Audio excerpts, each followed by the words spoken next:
नमस्कार। प्रस्तुत है आज का चिंतन। पाश्चात्य सभ्यता में जिन्होंने शिक्षा के साथ साथ अपना मस्तिष्क भी रंग लिया है, उन्हें विवाह होते ही सम्मिलित परिवार के झंझट से मुक्ति पाने की इच्छा होती है। उसमें कितने ही तालमेल बिठाने और उत्तरदायित्व तो संभालने पड़ते हैं, जो रास नहीं आते तो प्रारंभ से ही असंतोष की पृष्ठभूमि पनपती और कलह का कारण बनती है। समझदार गृह संचालकों को नई पीढ़ी की मनः स्थिति समझनी चाहिए और इस प्रकार का परिवर्तन करना चाहिए जिसमें तालमेल भी बना रहे और विग्रह खड़ा होने की आवश्यकता न पड़े। जिन नव विवाहितों को अपनी मर्जी की कार्यशैली अपनानी है, उन्हें समय रहते उनकी इच्छानुरूप व्यवस्था में सहायता करनी चाहिए। बलपूर्वक रोके रहने से बात बनती नहीं, बिगड़ती है। घर बड़ा हो तो जहाँ उनके उठने बैठने के लिए कमरे की व्यवस्था की गई हो, उसी में एक स्टोव और आवश्यक बर्तन सामान की भी व्यवस्था कर देनी चाहिए, ताकि वे अपनी मर्जी से भी रह सकें, खर्च और आमदनी की संगति बिठा सकें और जिम्मेदारियों को ध्यान में रखते हुए बचत भी कर सकें। अब वह बातें पुराने जमाने की होती जाती हैं, जिनमें लड़के कमाने योग्य होने पर अपने उपार्जन से समूचे परिवार को लाभान्वित करते थे।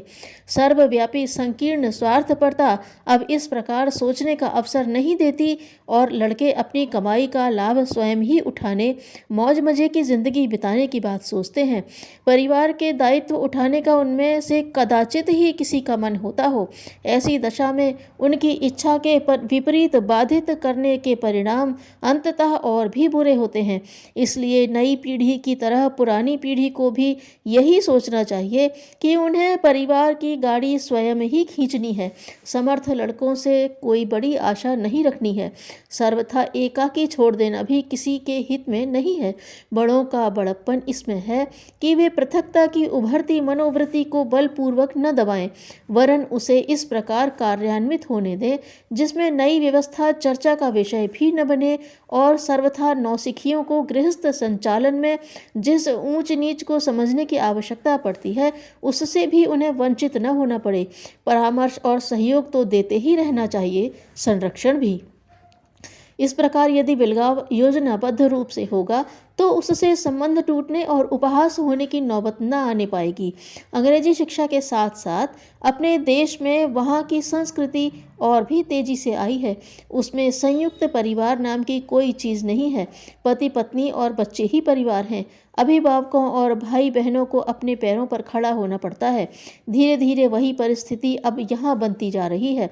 नव विवाहित अपना घर बसाने की बात सोचते हैं। इसमें उनका दोष नहीं, उस संस्कृति का उपहार है जो अपने पैर तेजी से फैलाती चली जा रही है। अलगाव अनिवार्य हो गया है तो उसे भी खूबसूरती के साथ होने दें। बड़ों को अपने कर्तव्यों में त्रुटि न आने देनी चाहिए। गृहस्थ संचालन एक अच्छा खासा व्यवसाय है। उसमें उतार चढ़ाव के अनेक अवसर आते हैं। कुसंग से बचाव, हारी बीमारी, मनोमालिन्य, प्रसव, अनुभवहीनता आदि अनेक कारण ऐसे होते हैं जिनमें समय रहते सहायता न पहुँचे तो उसके लिए पीछे पश्चाताप ही शेष रह जाता है। इसलिए बड़ों को छोटों के समतुल्य नहीं बनना चाहिए। अनुपयुक्त घटित हो रहा हो तो उन्हें अपनी सद्भावना और जिम्मेदारी को निभाते ही रहना चाहिए। साहसिकता वह सराहनीय है जो आदर्शों के साथ जुड़े। धन्यवाद।